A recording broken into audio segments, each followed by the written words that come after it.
তিনি বলেন যে মুতাকাল্লিম হওয়ার যে খায়েশ, এটা একটা হৃদয়ের কলবের একটা রোগ।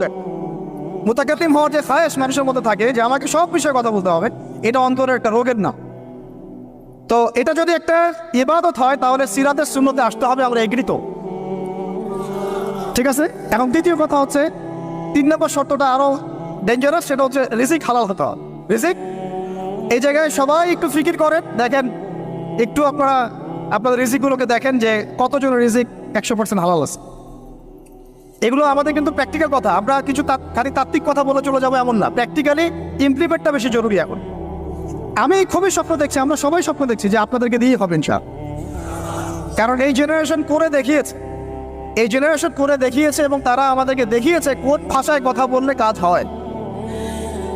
এতদিন তো আমরা বলে আসতাম, তো এই ভাষার কথা বললে আপনারা আমাদেরকে অনেক ট্যাগ দিতেন। ঠিক আছে, দেখেন জালেম জুলুম